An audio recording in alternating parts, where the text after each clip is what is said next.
right, welcome everybody. I am Trey. How are you? Thank you for joining us.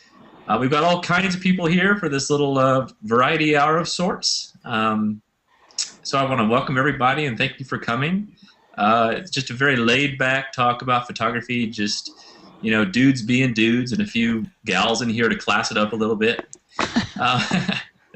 Very, very nice people we've assembled today. So thank you all for coming.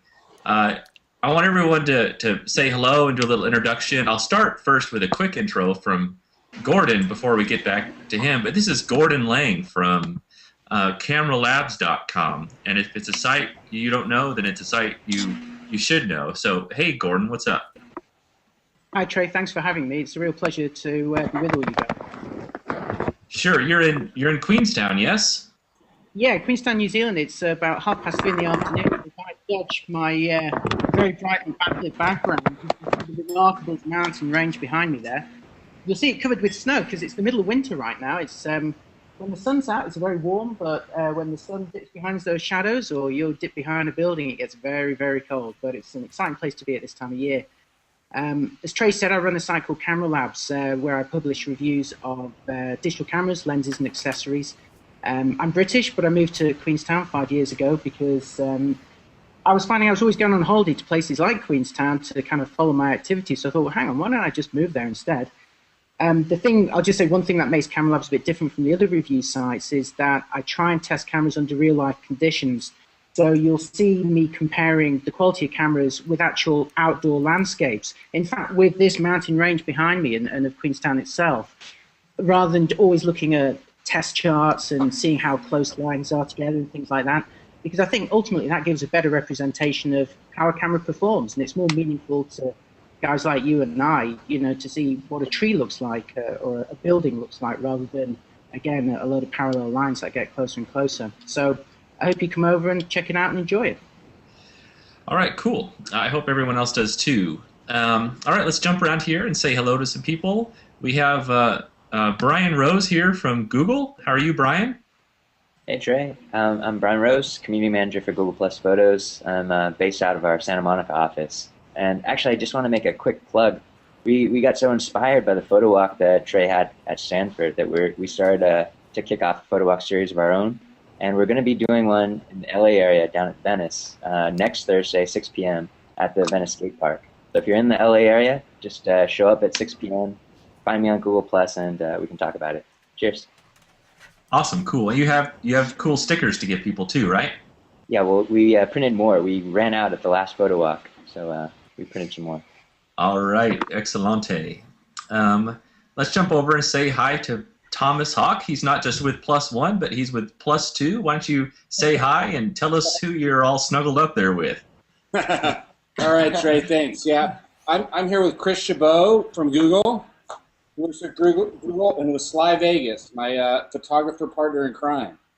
So we did a shoot earlier today. We were down there shooting Sly's excellent-looking girlfriend. Yep. And slash beautiful model. Beautiful model, and some beautiful flowers as well. Well, oh, we got to plug our PhotoWalk too. Yeah, we're doing a PhotoWalk at the exact same time Brian Rose is doing one in LA, and at the exact same time that Leanne is doing one in New York. We're doing one at UC Berkeley next Thursday at 6 p.m. Correct. Mm-hmm. Well, excellent. You know, we found out in a little pre-roll here that Sly is just now getting into photography, and it shocked Gorden and I, because we had been looking at. I didn't know who he was until Thomas had introduced me, and I went through. I go, oh, this guy's pretty good. He must have been at this for a while, but then we found out he just got started. Awesome. Well, yeah, this is very true. Wow, thanks, you guys. It's really hard to respond to something like that. But yeah, I just picked up my first camera less than 6 months ago or so, and just been hard at it every day. Yeah. Thomas here, it was the first photo stream that I got to see on Flickr, and it inspired the hell out of me, and I've been clicking away ever since. Cool. Well, probably just being close to Thomas is just all you need. Our knees are touching right now. Literally, so I can't describe this feeling. Right. Oh, and by the way, at our PhotoWalk, you guys heard Madonna just joined up on Google Plus. She's actually coming to our PhotoWalk. Ooh. She's going to be That's modeling. awesome. That is a huge scoop. Michael Jackson will be making a guest appearance as well. Awesome. All right, let's jump and say hello to Lotus Carroll. Hello, Lotus. Tell us about Lotus. Hi. I'm a mommy blogger. I blog at I Am Lotus. It's a mom blog, but it's also got an emphasis on photography. And I think if people would know me for any particular kind of photography, it would be probably my self-portraits and nature photos. And I live in Austin, Texas. All right, thank you, Lotus. Let's go to Scott Kublin. Hey, Scott, give us your scoop. Hey, everybody. I'm Scott Kublin, and I guess you might have seen me before. I'm usually the person that's recording Trey doing something, so I'm usually just a voice that people hear in the background. But got started in photography about 2.5 years ago after I saw some of Trey's work. Kind of got to know Trey, got to hang out with him a couple times, and we've done a couple of, well, he's done some workshops that I've helped him to produce, and just love photography now. That's pretty much it. If you want to see some of my work, it's hdrphotographyblog.com. I'm not selling anything on there, so you can just check it out. Right, and Scott's also, I put him in charge of HDR spotting. We're going through a whole 2.0 revolution on there, all kinds of new stuff. We won't talk about anything, but it's awesome. 3.0. 3.0. That's right. Okay, so let's jump over to, let's see, where should we go? Hey, Dave Veffer, give us your scoop.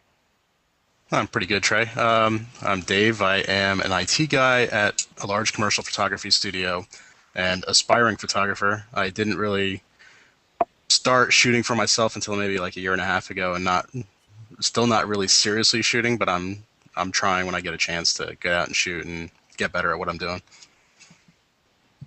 Excellent. And someone else joined here. His name is Daniel Schwabe. Did I say that right? Yes. Probably not. Yes. Can you hear me? Yes. Yeah, because my Chrome is acting up, so I'm getting my image on and off. So I'm a lucky amateur. I'm actually a computer science professor and avid amateur photographer. So I'm really excited to be around such good photographers and this on the talk. Oh, well, nice to meet you. I'm glad you were able to pop in when I opened it up to the public. Happy to have you. And hello, last but not least, Karen Hutton. Tell us about you. Hello. I do voiceovers and I do photography. Photography is my crazy wild passion. And I do voiceovers, and I'm doing the voice on your app. You are, but you don't have to mention that. I'll talk about it plenty when it actually comes up. But yes, okay. And you're really actually a very good photographer too. You've really gotten into it. Thank you. Well, I learned HDR from you, so thank you very much for that. And I love HDR. I love regular stuff, and my voiceover stuff is sort of everywhere on apps and in trains and Adobe Captivate online, and it's just the craziest combination. I love it. You're in a one of these GPS things, right? And a Motion X GPS drive for the iPhone and iPad. And there's different voices you can choose on there, and one of the voices that you can choose that you did the voiceover for is Cougar. The Cougar, yeah. You can come on down and see me sometime. Good. Maybe that'll generate a few sales for that one.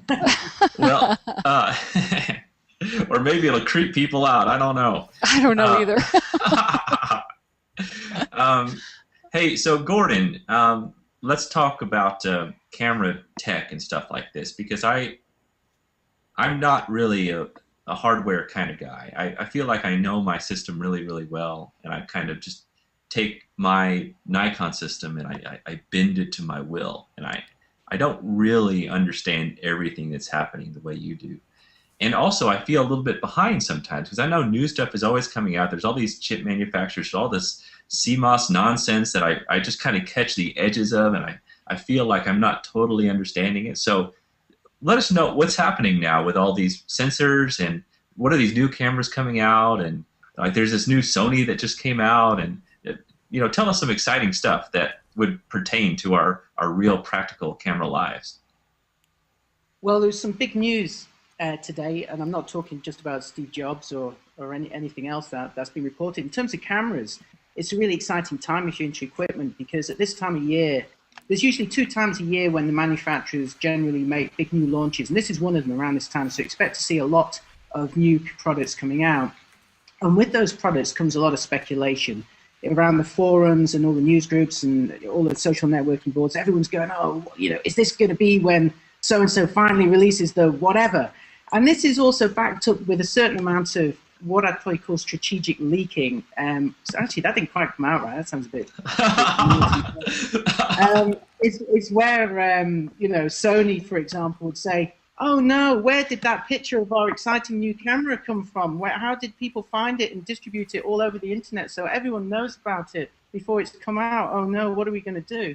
I think there's certainly a lot of sharing, deliberate leaking going on. But anyway, yes, yesterday, everyone knew that Sony and Nikon, I say Nikon, by the way, because I'm British, so please forgive that, that Sony and Nikon were going to make some new announcements yesterday. And Nikon managed to disappoint quite a few people by not releasing a D400, by not releasing a D4 anything, and instead just releasing a load of new cool Pixies. Although one of them is a really nice looking all-weather one, which is also available with this camouflage surface. That looks really nice. That's their first underwater kind of tough camera, so that's quite exciting. But that's it. Forget Nikon now, because they kind of blew it, because Sony really owned the camera news in the past 24 hours with the new SLT A77 and NEX 7.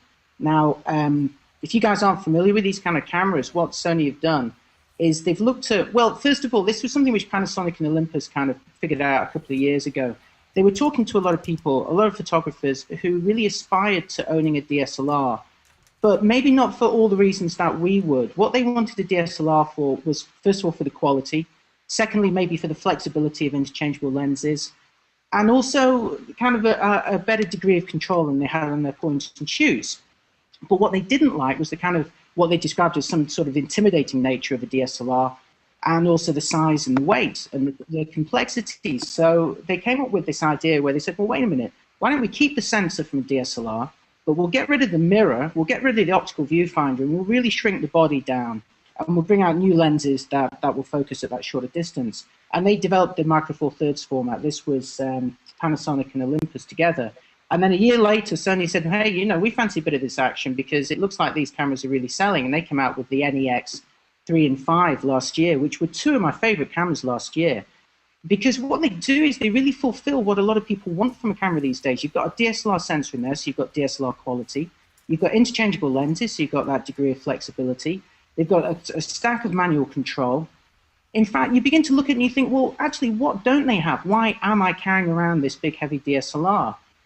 And the reason is that some of us do it, or some of us have to do it, is because some of us really need an optical viewfinder, for sports photography, because of the lag on a live view system. But for most other people, these cameras are ideal. So anyway, Sony brought out 2 new models yesterday. There's the NEX 7 and the SLT A77. Now, they both share a new 24 megapixel sensor.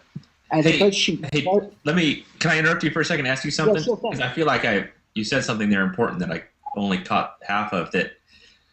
So, just objectively deciding, like, why do I need this giant DSLR, this big old Nikon, this big old Canon with these lenses that have a mirror that flaps up, sort of this old Da Vinci-esque device, You hear it clicking around, doing all this old school mechanical stuff.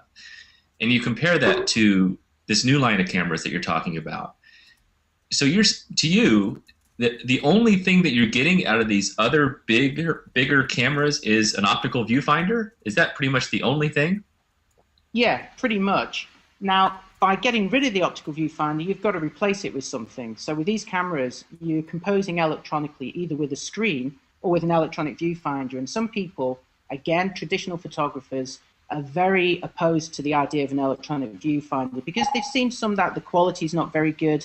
There are some definite downsides, like when you are shooting very, very quickly and you're following action from side to side, say you're shooting, motorsports or any kind of sports really, then there is a lag. And that lag if that lag means the difference of you getting a shot, not getting a shot in the pro environment, then you're stuffed. You're not going to want to buy that camera. But if you're not taking those kind of pictures, then the disadvantages become Well, much fewer. There are still benefits to optical viewfinders, but when all the traditionalists are slagging off electronic viewfinders, what they're forgetting are the benefits, which are things like being able to overlay a whole array of rich graphics like live histogram, alignment grids, manual focus assistance. You can magnify that image. You can get 100% coverage, which very few DSLR viewfinders give you. There are a whole raft of advantages to them. And what Sony's managed to do is really improve the electronic viewfinders on these new cameras. They're very, very high resolution. They don't flicker like they used to. So they really put a lot of effort into that. But probably one of the more exciting things is also the A7. Hey, Gordon, can I get you to hold on just a second? Yeah, sure. We're getting some feedback from somebody. Can we tell who it is? That was probably me because I had the live view open when I clicked, and I think it was audio. Okay. I closed that window. Well, we've been trying to mute you a little bit, Jonathan. You seem to be unmutable somehow. It might be. It just might be because I was coming in. I don't know. Okay. Well, welcome to the Hangout, Jonathan. You came in quite a splash there. I'm still hearing myself echo a little bit. I guess everybody else is too. It's much better now. Yeah, I think it's much Yeah, better. it sounds better at mine as well. Too. Okay, Gordon, do a little TiVo bebop rewind 30 seconds because that was interesting. Yeah, so the big problem that traditional photographers have with these new type of cameras is the lack of optical viewfinder. It's something that they're very passionate about. They like holding the camera to their face. They like looking through this optical window, and it does have benefits. First of all, there's the speed of light. The light comes into the lens, it shoots past the mirror, it's through the optical viewfinder. What you see is what you get. Hey, Jonathan, I hate to be rude, but there's something very weird going on with your audio feedback system. There. Let me try muting my mic from the button. Let me try muting it from that. Yeah, please do, because it gets worse and worse. I think any time now, Gordon's going to say, today I feel like the luckiest. So, all right.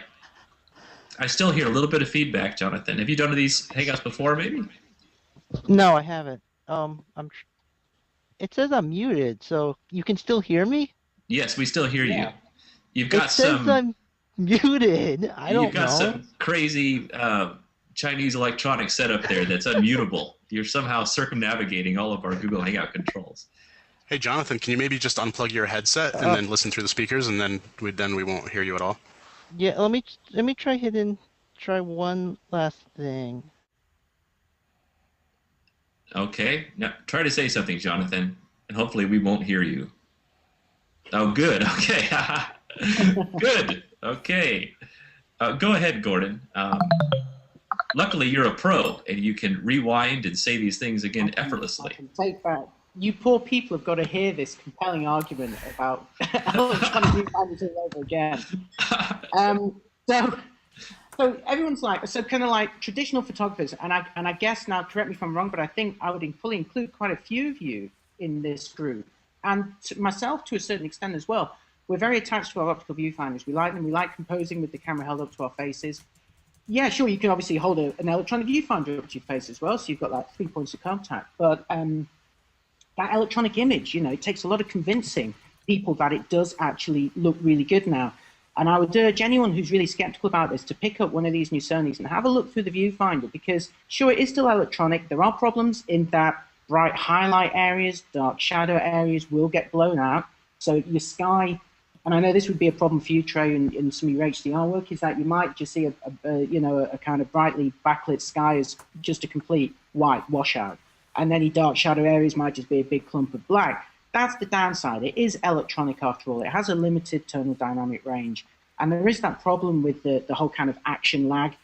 But if those two things don't affect you, think about the positive side to this. Think about being able to overlay those graphics, about being able to magnify the image electronically and look at close details, to preview white balance, to preview anything, in fact, any electronic effect, which you can't do normally with an optical viewfinder. So I think I've gone on about that long enough. I mean, one of the exciting things about the A77 is that it shoots at 12 frames a second. Now, this is a camera that's going to cost $1,400 for the body. It's a semi-pro body. It goes up against things like the Canon EOS 7D and what will be the Nikon D400 whenever they ever release that thing.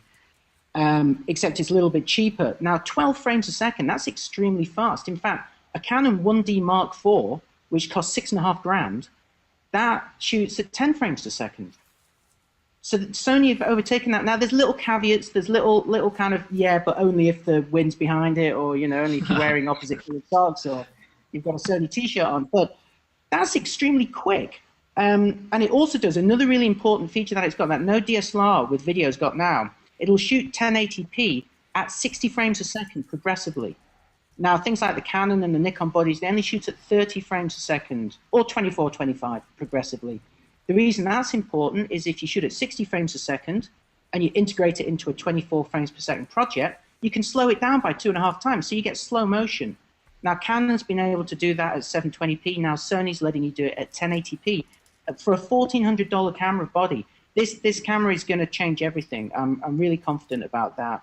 And a lot of people who would think, you know, I'm going to go out and buy a DSLR, they should really be looking at these SLTs and these. I'd say the biggest problem facing these cameras, no one knows what to call them. You know, a DSLR is called a DSLR. It's a digital single lens reflex. What do you call a mirrorless, translucent body with interchangeable lenses? And there's all manner of there's stupid names for these things. People called them. For a while, I called them evil cameras. Electronic viewfinder, interchangeable lens. You can't call it an evil camera. Is this a camera developed by, you know, some sort of fallen angel or something?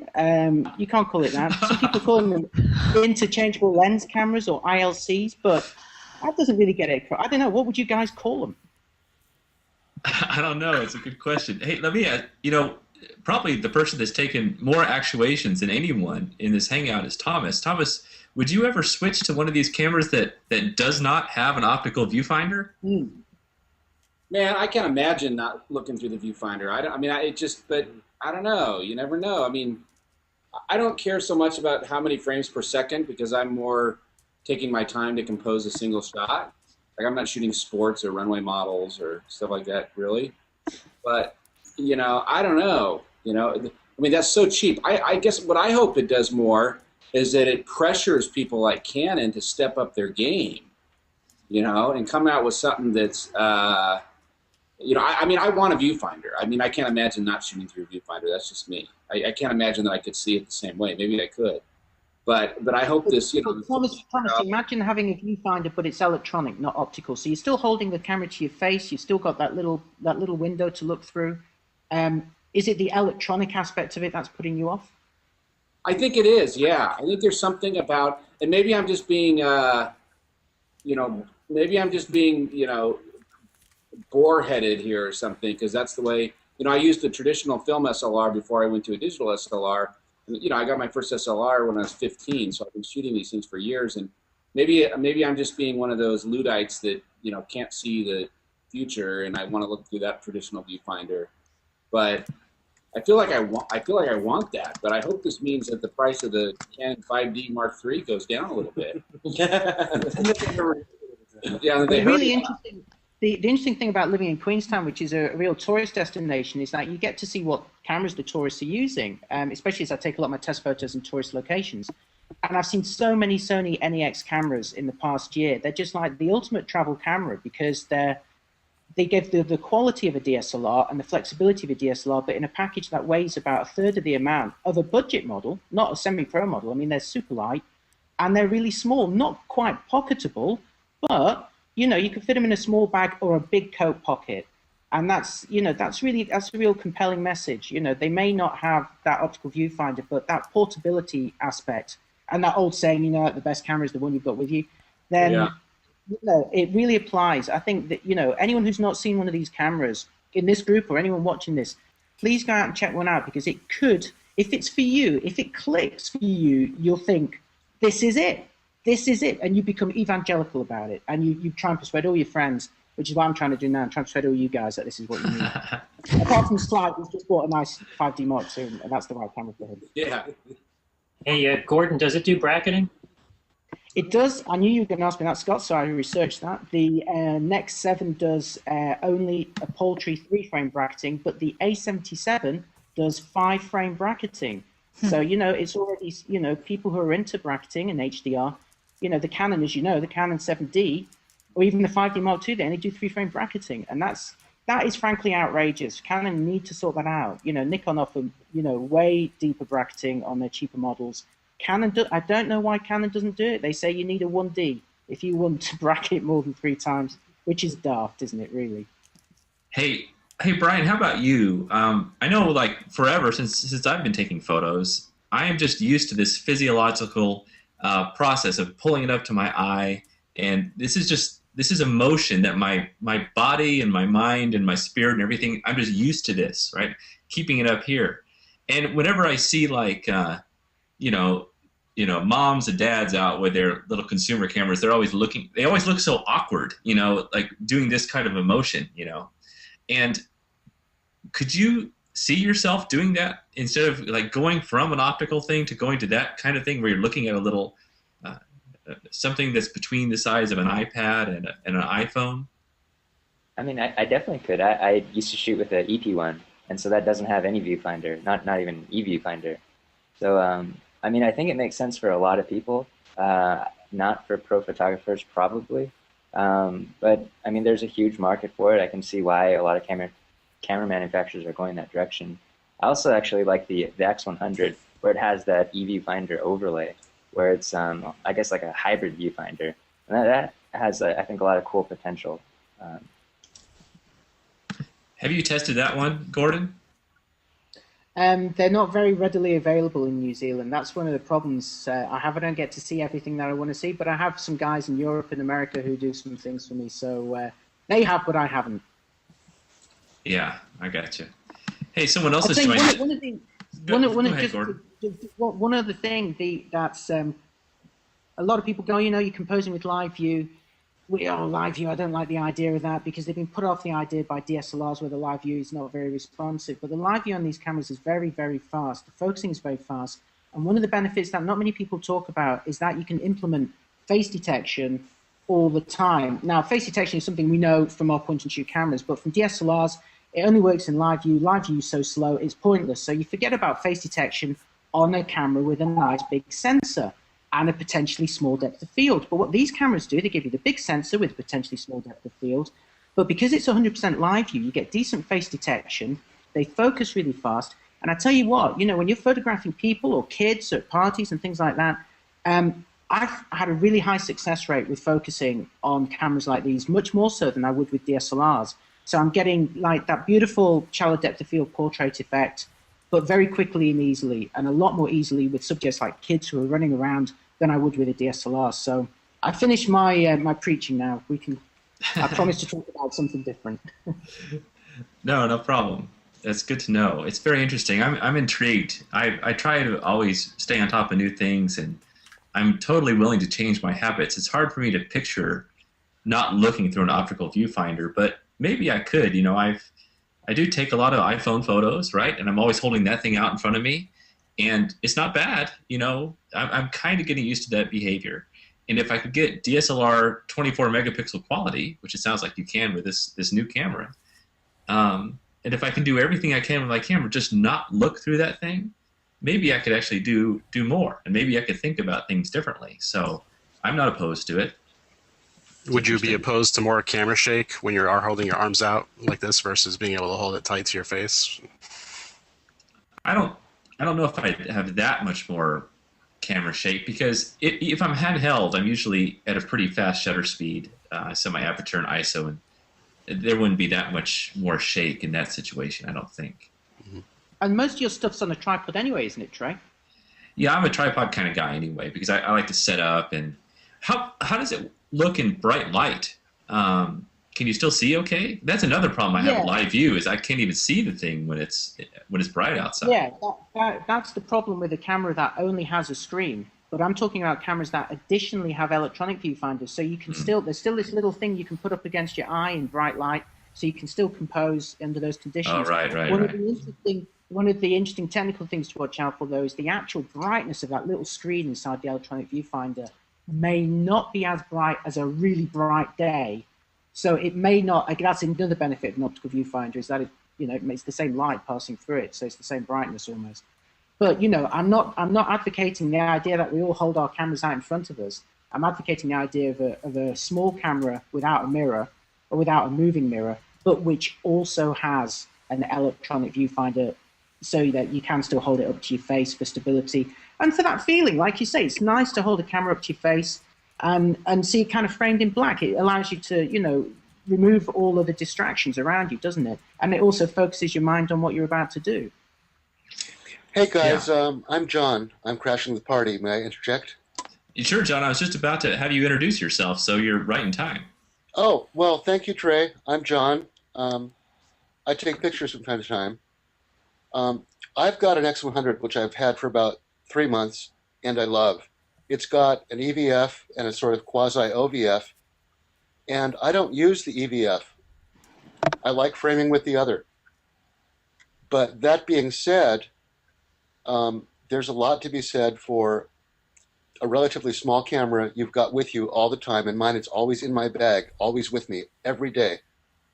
And I just shoot with it, and the results aren't bad. I know we're talking about half the megapixels of the other camera, but it works for me. Yeah, I think there's a lot of people like you out there, and it's such a gray area now between amateur and pro. I don't even think those words mean anything anymore. You know, I think it's I think those are old school words for a bygone era. I think now we have just people that love photography, and you do it to different degrees, and you have different degrees of success. I think even beginner photographers take really impressive photos. I look on Google Plus, I look on everywhere, and there's just amazing photos from, and then I find out they're beginners like Sly. That reminds me, Sly. Is Sly still there with you, Thomas? Yeah, he is. He had a, hey, Sly. Yo, Sly. Come on back there. Asking about you, man. Get on back. He's talking to my son, Jack. Jack's showing off his Nerf guns that he builds. Oh, cool. That's neat. And I'll also shout out Sly and Lotus, who I've interacted with here. So you guys are great. Thank you. Hey, how you doing? Hey, Sly. Hey, I wanted to ask you. So you're just, how long have you been shooting with Canon? Just a little over 6 months now. I started with an XTI. I had it for about 30 days. Fell in love with the process. I had no idea what a DSLR was before I got that thing in my hands. At that point, I thought point and shoot, you know, was the best camera that I'd handled, you know. So I spent about 30 days with that or so, and bought myself a 7D. Realized I was more interested in the full frame look. About 3 months ago, I bought myself the 5D, and just been shooting constantly. That's my brief history with DSLRs. Well, that's cool, and it was sort of a small world because you recognized Gorden. You had never met him before, and you watched his video, and he helped talk you into buying your first Canon. Well, actually, after having my XTI, I started doing, you know, basic web research, and Gorden was one of the first, you know, things that popped up when I Googled Canon equipment. And so yeah, I started looking at Gorden's stuff and watching all of his comparisons with all the different lenses and different bodies that were coming out, and that helped me decide on my lenses and the body that I currently have. So Sly, you and Thomas, I believe. Oh, sorry, Trey. Go ahead, Gorden. I noticed on Thomas's stream that he and Sly were talking about a lens that I'm really excited about, and I hope to have any day now, which is the Canon 8 to 15 mil. Mm-hmm. Yeah, I pre-ordered it today. Oh, you did? Cool. I'm really interested to hear what you think. I want to hear what Is anyone else excited about this lens? I want to hear what you think about it. Well, I'm really looking forward to trying it on some snow sports because it's still winter down here. There's some snow. The winter games are on, or some other games are going to be after it in Queenstown. So I'm going to be trying it with very alarming situations of snowboarders and skiers heading straight from my head. With about 1 centimeter to spare. But the beauty of this lens is so wide, it doesn't matter where you point it. You just make sure the lens cap is off, and you'll get the subject. You'll get the picture. It's so wide, everything is in it, including your feet, your head, everyone around you. So it could in fact be the easiest lens because you won't need to focus it either. Everything will be in focus. Everything will be in it. I don't think. I mean, Thomas, I don't know about you. I'm not a fan of a circular fisheye where you get, you know, the picture in a circle with black around it. you know, we've all seen the Star Trail ones, and I'll try and take one of those pictures as one of my test shots, but I'll probably zoom it in a bit so it fills the whole frame. But even then, you still get that extreme look. What are you going to use it for? Well, I tell you, one of the things that I do a lot, and if people have seen my work, I do a ton of square crop stuff. I love square cropping. Right, yeah. So I think I'm going to crop it down. I think I'm going to do a lot of stuff, and the circle won't matter because I'll just, crop in what I need. Now, I might lose some of the edges of it and whatnot if I do that, or if I keep it in the circle format, it'll be sort of a more artistic circle almost because it'll be a circle and a square. But, I have a feeling I'm going to end up making a lot of square cropped photos out of that lens. Yeah, it's really exciting. I'm really looking forward to it. Looking forward to hearing what you think of it too. I'm excited about it. It's a lot of money to spend for an oddball lens. That was my only sort of hesitation, I mean, I spent that much money on I spent more than that on the 14 millimeter, but that lens is, I love that lens. But I've already got the 14, so it'll be a fun lens to play with though. I'm real excited about it. I think a terrific aspect of that lens too is the switchability in between the APC and full frame. That's real interesting. Yeah. That's obviously new and innovative. There's no other lenses that do that. Yeah, I think we live in interesting times. Will you, Sly, will you explain that to people that don't understand what that means? Because I think a lot of people don't understand that switching back and forth thing. I'm to understand the 8 to 15 millimeter, the new Canon fisheye, gives you the option of switching in between full frame and APC or crop censored bodies to give you the similar fisheye look. I'm not sure because I haven't handled it whether or not it gives you the full circular look on the APC, but I know it will give you a more dramatic fisheye look than what people are used to seeing. Hey, Sly, one question. Sure. That one burlesque shot I commented on earlier where you had the shadows, the light were so lovely. How did you make that? That was wonderful. It was a great picture. Thank you. Oh, wow. Thank you for saying that. Honestly, that was pretty much as taken.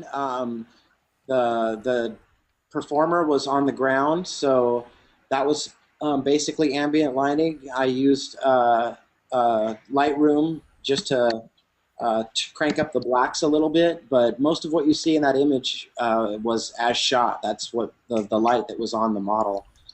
Well, thanks, Sly. I mean, the interplay of lights and shadows was awesome, and if you ever find your way in Long Beach, give me a call, okay? Sure, thank you. I'd gladly enjoying meeting new photographers and having a blast with everybody right now. Yeah, I find photographers are usually very, kind, gentle, deep-thinking people, and I know this because we've done so many photo walks. People come up to you; they're just really nice people. Nice people are drawn into this sport. Often a little bit introverted, but that doesn't mean that they're necessarily shy. It just means that I think they often think deeply about things. Hey, Brian, let me ask you a question. So you have a regular job. I mean, you happen to work for Google and this sort of thing. You have an awesome job, and everyone's jealous of your life and this sort of thing. But still, you're a dude with a job, right? But you're also a dude that likes to go take photos. So how do you balance this? Because there's always work to be done. There's always work to be done. But also, I'm sure you're also thinking about photography and expanding your craft. And so what is your thought process? And, what are you working on? And what do you think about all this? So, yeah, I probably have the one of the best jobs in the world. I get to look at really awesome photos on Google Plus every day. And so when I heard about the opening on our photos team, I mean, I really just jumped on it. And you have that same thing with a lot of the other people on our team, Thomas Kang or Dave Cohen, Vincent Moe. We're all, hobby photographers or aspiring photographers. And we get inspired by looking at everyone's great photos in the stream or, even posted elsewhere on the web. But in terms of just being able to take photos, one of the things that I took away from my Project 365 was just to always have my camera on me. And so when I had my EP one, it was really easy to do that, which is a good case for those EVIL or interchangeable lens cameras, is they are so portable. But yeah, I bike or walk to work every day. So if I see something cool happening, I just, take some shots. sometimes on lunch breaks, I'll try to go out and take photos. I take mostly street photos in Santa Monica. I'm just watching this Blair Witch Project thing happening in the Hangout right now. But anyways, yeah, it's pretty cool. I try to take as many photos as I can, just either before or after work. But also just being inspired by all the photos that I see, during my 9 to 5. Yeah, I think I think, well, I'm sure I'm in the same boat as you, and then I get inspired by all the stuff I see in Google+. I think, there's so much talent out there, and I think that there's like, when you see really beautiful photos come at you all the time, there's 3 possible reactions. One reaction is like, oh my gosh, that is so good, I can't ever do that, I give up, right? And that's sort of a sorry reaction. The second reaction is like, yeah, that stuff is good. That's not what I do. I do this little thing over here, and you kind of act like this little petulant 12-year-old girl. Like, okay, this is what I do, and I don't care if nobody likes it. I'm just going to keep doing what I do, and I don't care about that other stuff. That's not really a good way to be either. But I think, Brian, you're like most people, probably everyone here in the Hangout, in that you just see this stuff come by and you get inspired, and you get ideas, and you want to go try things. And maybe you see something, you don't quite understand how it's done, and you want to experiment, and it just all kind of feeds this this snowballing process of getting better and better. And I think this this idea that photographers can work together to inspire one another is a very kind of new idea, because forever photographers have had this weird sort of competitive thing with each other, which has never really made sense to me, because I think that it's not really competition when we're all kind of working together and cooperating, and we all seem to be winning together. So, how can you consider it competition if you're just constantly inspiring each other? Trey, I think that is notable. I feel that people are collaborating, and I mean, I'm like Brian. I take photographs primarily, and I threw a link in the side chat if anybody cares. On my way to work or from work, on my bike, and it's when but I'm connecting with things. I'm doing this, and it makes sense to me, and I feel good about it. But at the same time, I'm watching the stream on G+, and other people are inspiring me and making me want to do more. And Trey, I'll give you the caveat. I hate HDR. No offense intended, but that's me. Oh, no, why would I take offense at that?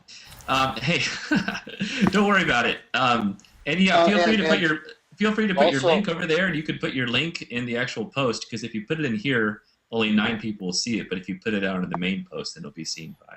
Well, Trey, I don't care, and actually, I'm not promoting myself. I'm just glad to talk to you guys because I like all you guys' work.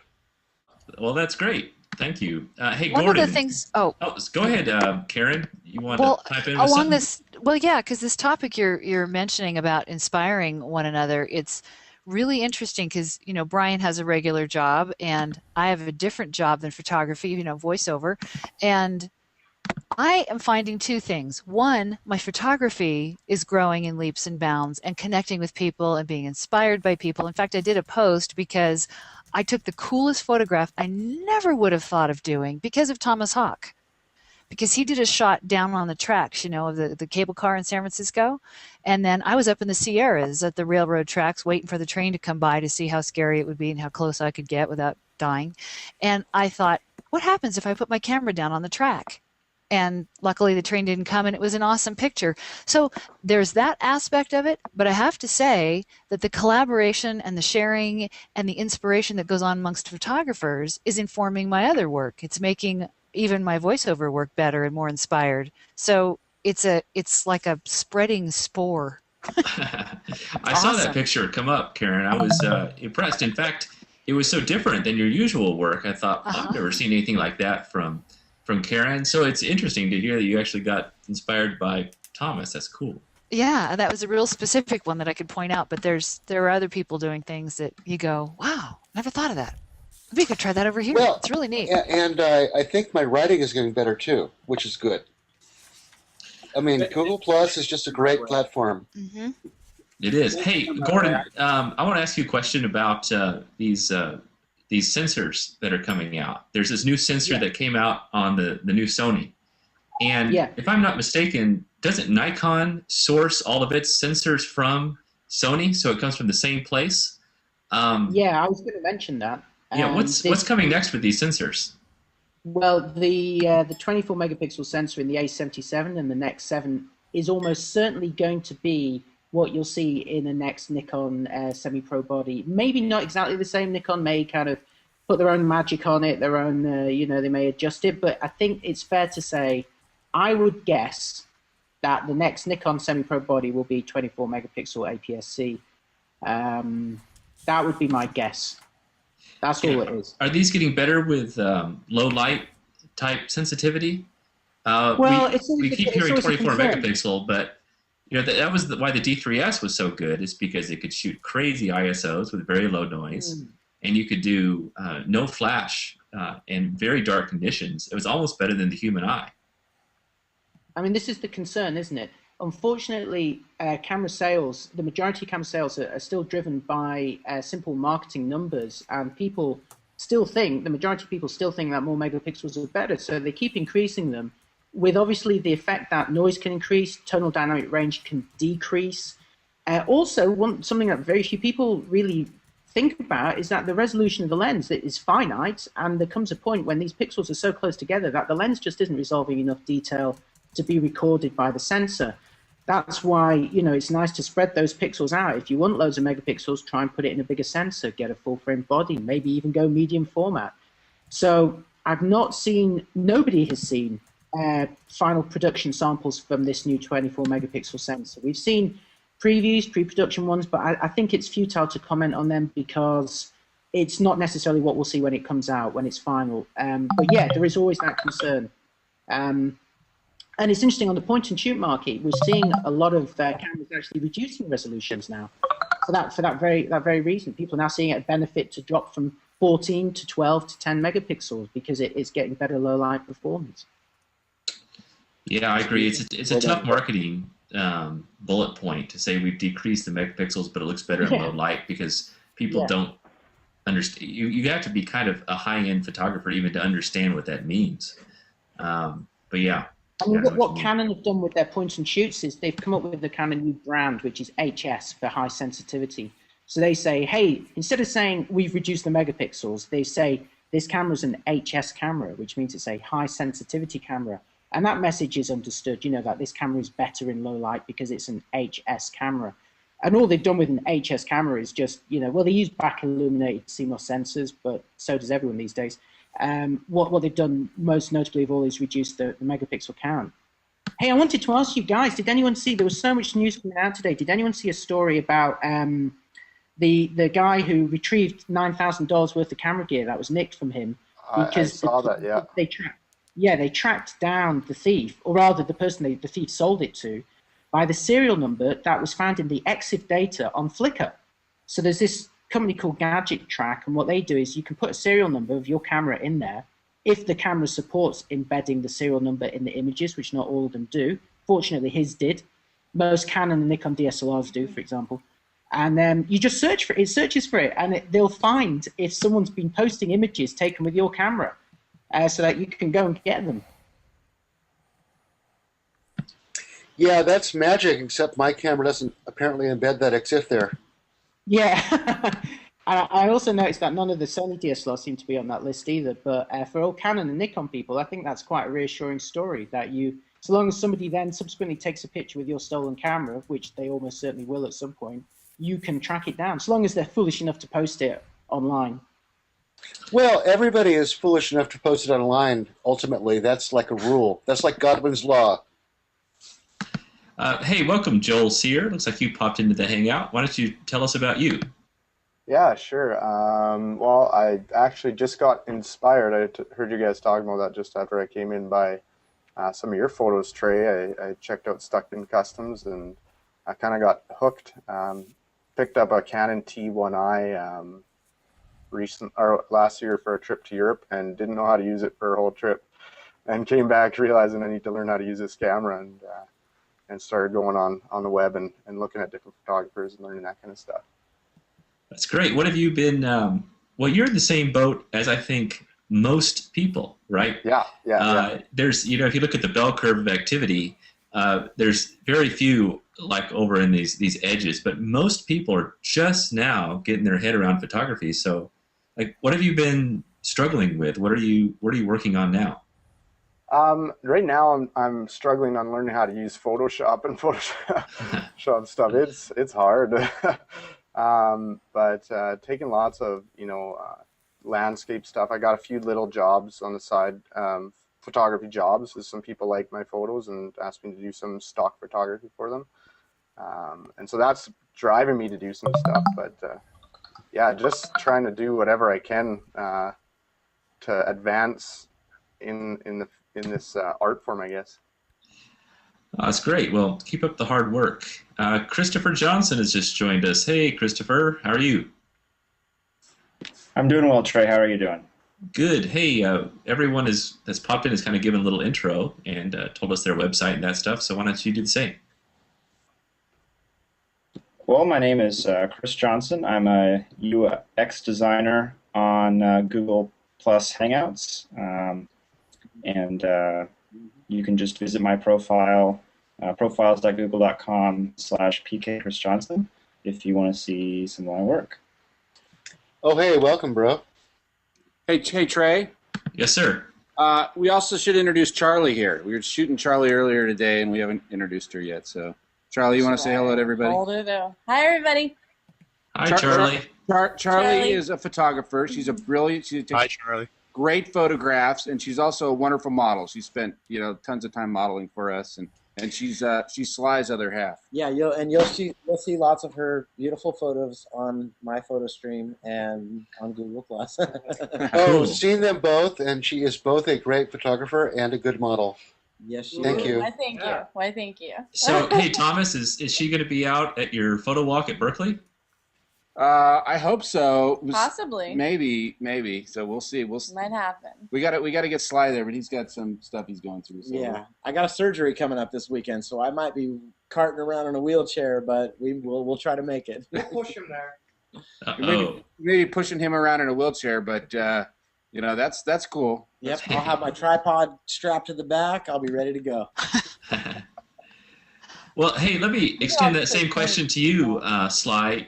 Since you're a little bit further down the path, what have you been working on lately? What are you trying to improve, or what are you struggling with? Let's see, struggling with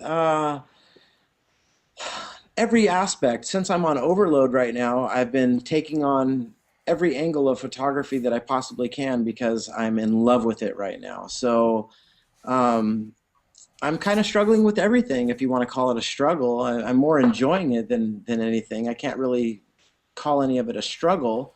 I'm struggling with the fact that I don't have $10,000 worth of lenses right now.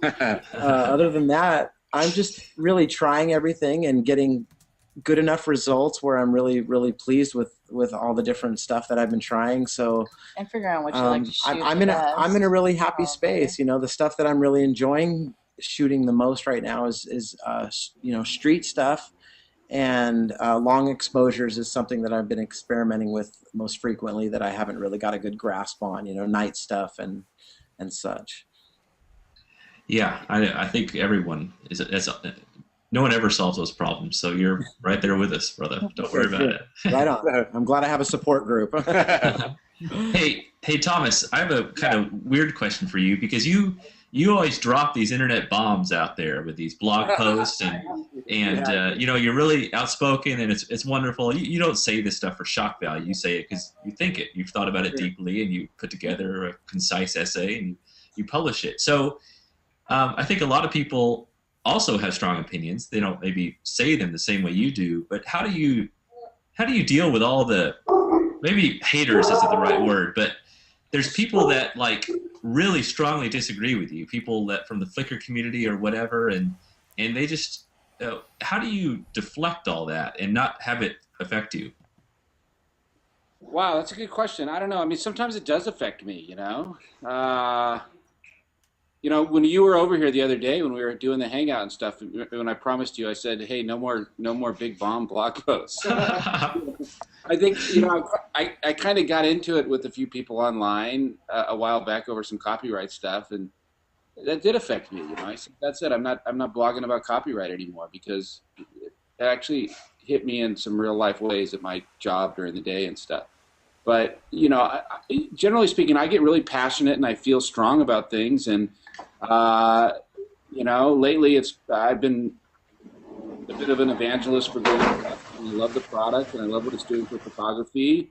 And I speak my mind. And, you know, I know after I told you no more bomb posts, I immediately fired up Flickr is Dead, which got, you know, circulated all weekend and kind of blew up big a little bit there too. But I don't know. I guess I've always been sort of opinionated, and maybe I need to dial that back. I don't know. Sometimes I feel like I'm too abrasive, but I don't know. I guess don't dial it back, Thomas. Stay the way you are.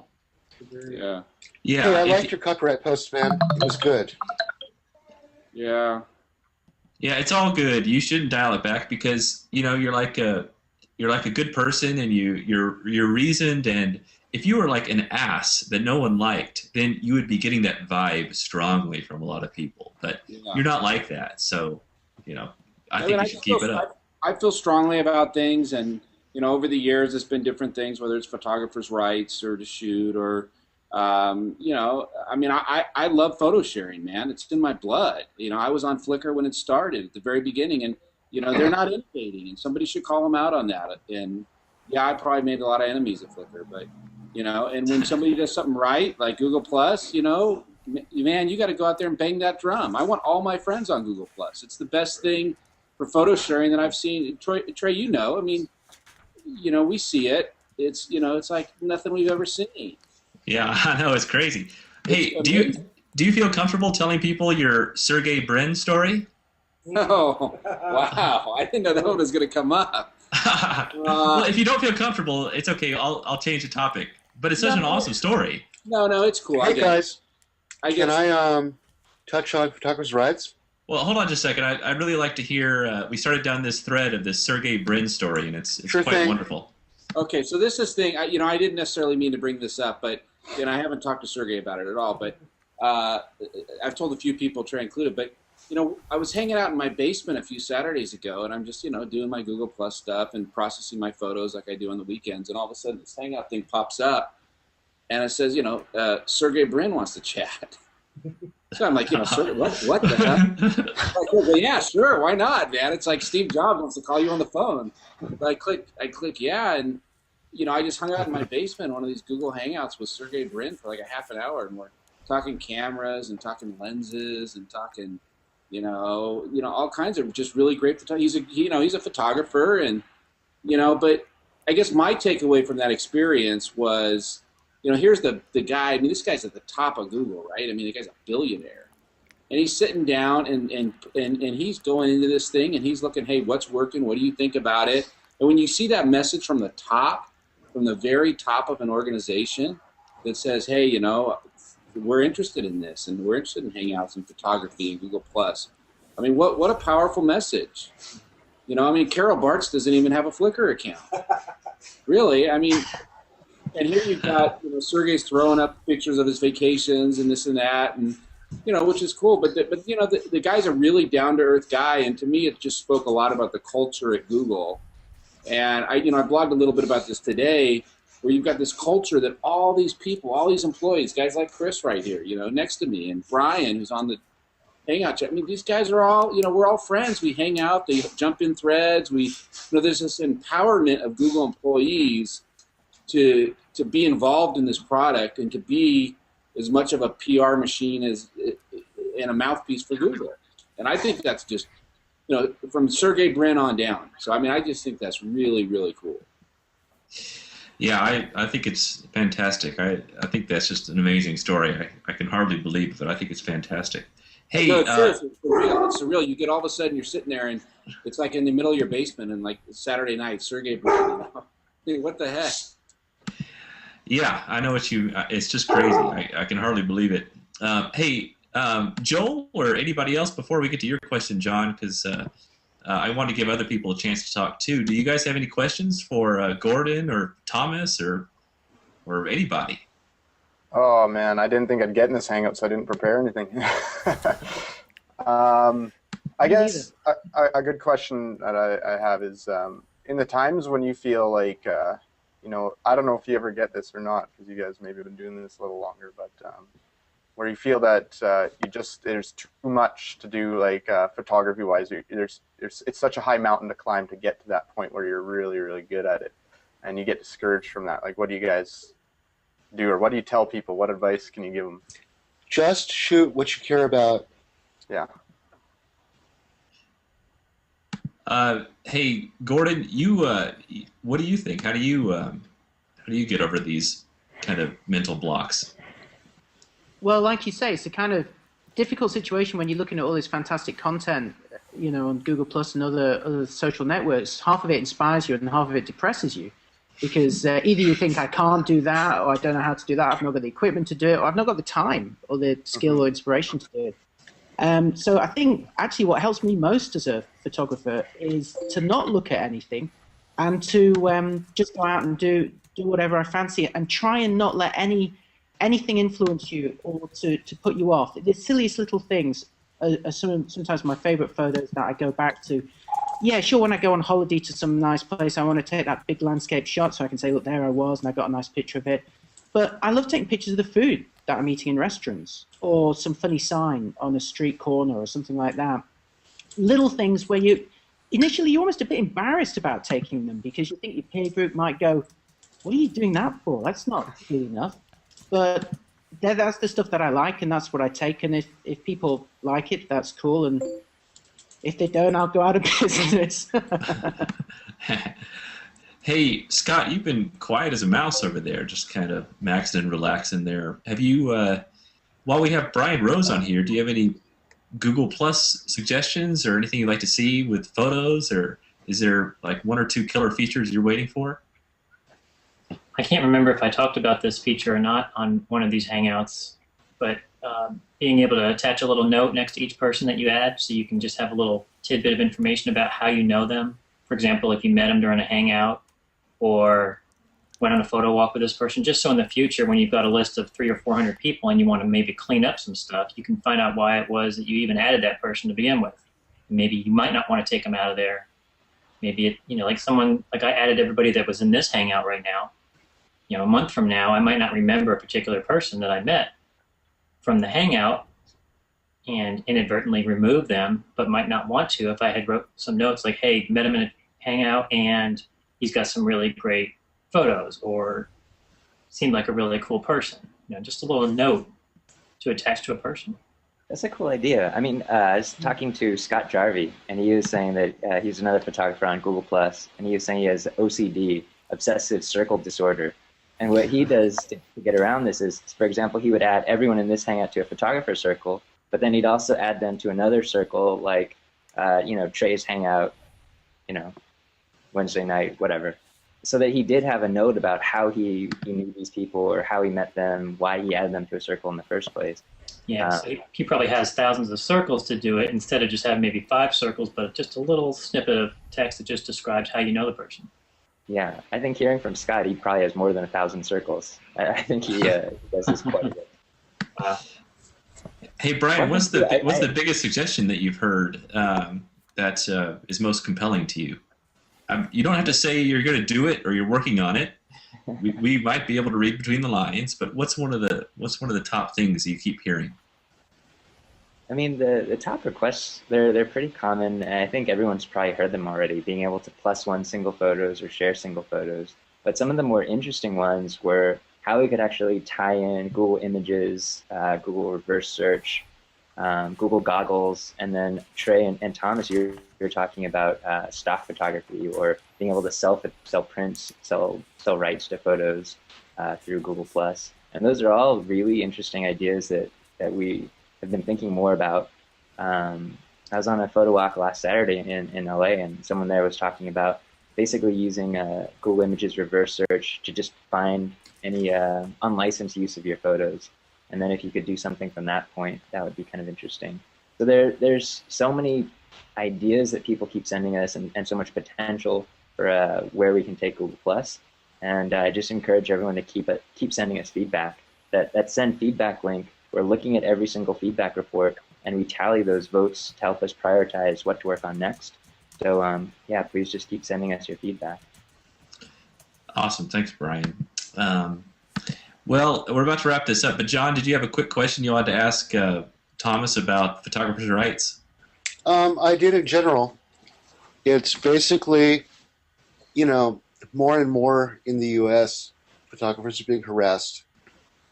And I would like to suggest that we do a photo walk in Long Beach, because Long Beach has been particularly abhorrent of late, harassing photographers. And I'm thinking we should go out and shoot stuff, shoot police stations, shoot infrastructure, and smile. Yeah, I've got Long Beach is kind of an interesting situation. About I don't know, 2.5 years ago, I was down there shooting the refineries in Long Beach on a public sidewalk, completely within my rights. And the police show up. I was with another photographer. We had our tripods out. Everything was legal, public street. And he said, "We're sorry, you can't shoot here. You guys got to go." And I kind of pushed it a little bit and said, "Hey, you know, it's a public sidewalk, it's a public street. Photography's not a crime. It's allowed."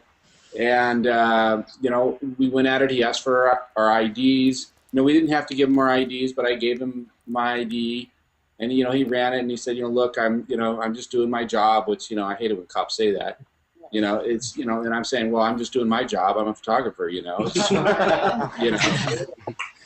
And I find it interesting because I don't get hit in Long Beach, and I shoot here every day, every morning. If you guys have had even a casual look at my stream, you see, I shoot shit. You know, it's infrastructure, it's Long Beach, it's the port, it's everything. Yeah, I've never had a problem, but I was shooting it there, and after that happened, this is where the story gets crazier. The FBI came and visited me at home. I mean, literally, the FBI shows up at my house, and the guy, I wasn't here, I was at work at the time, and the guy leaves a card and says, "You need to call me." So I call this FBI agent, and he's like, you know, "Well, I'm just following up on this Long Beach deal, and I want to make sure you don't harbor any ill will against the United States government," and this crazy stuff. And as bad as it sounds, for like 2 years, I couldn't check in on flights online anymore. I got put on. Well, no way. Hence my argument for the Long Beach photo walk. Yeah. Yeah, I want to do it. So if you guys want to play, and you know, we can do this. We got to. No, lately they've been bad. All the stories on Boing Boing and all that. It's. I mean, Long Beach is probably one of the worst places in America about it. That police chief down there just doesn't get it. Well, he's a prick. He comes from LAPD. Well, John, you may show up to that photo walk alone, so good luck with that one. Yeah, guys, I'll see you in 10 to 20. Yeah, I'm finally off the no-fly list. I can finally check in online again, so I don't know if I want to go. No, I'm kidding. Maybe there's a top secret government facility there that they're worried that people are going to find it. Who knows? I spent a long time on the no-fly list, so I'm okay with that. Okay, well, you seem like a pretty cheery guy, John. That doesn't surprise me. Hey, Chris, you're sitting there with Thomas. You haven't said much, and I know you're quite the photographer, and you're Mr. Google and all this stuff. You have anything you want to ask or say, or what's going on with you? So, like many of us, I'm just here getting inspired by the stuff that's happening on Google+. As you can imagine, being on the inside, having worked in this project, it's so cool to see people pick this up and start running with it. And it's like we said in the beginning, Karen kind of riffed on that as well. When people start inspiring each other, magic starts happen, right? If you look at the Renaissance, Impressionism, even things like skateboarding, there was a bunch of guys coming together going, hey, that's kind of a cool trick. I should try that too. And that's what I love seeing in a photography community on Google Plus as well, that there's a bunch of guys coming together and saying, dude, that's kind of cool. I made my first HDR photograph last week because I hung out with Trey, you know, so there's some magic happening there. That's the thing that really excites me. So as far as questions go, my question would just be, what can we do better? And what do you like about it, right? Yeah, well, I think you've heard my opinion time and time again. If any of you guys have any feedback for Google, now's the time. I mean, the guy's here, so let him have it. Yeah, how can we help the photographer community? And maybe I'm missing this feature. Maybe it does this, but is there a way to enlarge a photo that you're looking at? Like view a larger version of it? Not today, but that is a popular request. Yeah. Yeah, that would be cool. Karen, is there anything you'd like to see? Well, there was one thing about the videos. Maybe I'm just being dumb, but you can. Videos seem to show up only after you've posted one, but if you want to put them there, you can't. They show up as a photo album. I don't get that. Found that. You what? I found that too. I agree. Mm. Yeah, maybe I'll follow up with both of you after the hangout, and we can talk about that more. Yeah, I'll third that, Brian. Yeah, I'll just plus mention all three of you. Cool. And if anybody does have some feedback, we are doing photo walks. There's going to be a whole bunch of Googlers at, I think, every one that's being organized. So if you have some feedback, let us know. We really do appreciate it. Well, thanks. You guys are awesome. And I know you don't just say that. You really do. You really, and also, you're not going to design by committee either, but you do listen to input. So I think you guys know what you're doing. So I appreciate that. Hey, we're about to wrap it up, but Gordon, is there anything else you wanted to say or throw in or anything like that? Probably just one thing about I noticed in one of your posts, Trey, people were asking about lenses, and or rather you were asking whether they wanted to recommend them, and you were going on about 50mm f1.4G, which is Nikon's top of the range 50mm lens. I'd just like to give a shout out. I can't believe I just said that. A shout out. I'd just like to recommend the considerably cheaper f1.8G, which is really good. Really good. There's a bit of kind of snobbery over maybe the 1.8, the cheaper models. Now, the 1.8D is even cheaper, but the new 1.8G will autofocus on all Nikon bodies. It's very sharp, very high contrast. It actually focuses more quickly than the 1.4G because it's a shorter throw, if you like, a shorter rotation motion on the focusing ring. It's an absolute bargain. Nikon's got some real bargain lenses out there. Canon's got some really sexy stuff, as we were saying earlier, things like the 8-15 and the 200, 400, stuff like that. But Nikon's got some really ace stuff out there. So if you're looking for a great value 50mm, that 1.8G is definitely worth checking out. It's quite new. It's like $100 too, right? It's so you don't have to spend a lot of money. More like about 200, but it's still still pretty affordable. But the old one, if you don't need to autofocus, if you've got a if either you want to manually focus or you've got one of the more expensive kind of mid-range Nikon bodies, so you've got a built-in focusing motor, then the old 1.8D is fine. But the new 1.8G is a really nice option. For about $200, you say? Yeah, it's approximately that amount, yeah. It's great for kids or people or objects, or it can take a beginner photographer and make them look like they've been doing it forever. Yeah, the whole shallow depth of field thing's great. Yeah, it's great. Okay, well, thanks everyone for coming. We're going to stop the recording now. You guys are still welcome to hang out with each other and this sort of thing, but I want to thank you guys very much for coming, and I'm happy to see you, and I'll be around if you have any questions or anything like that. Okay, thanks everybody. Bye.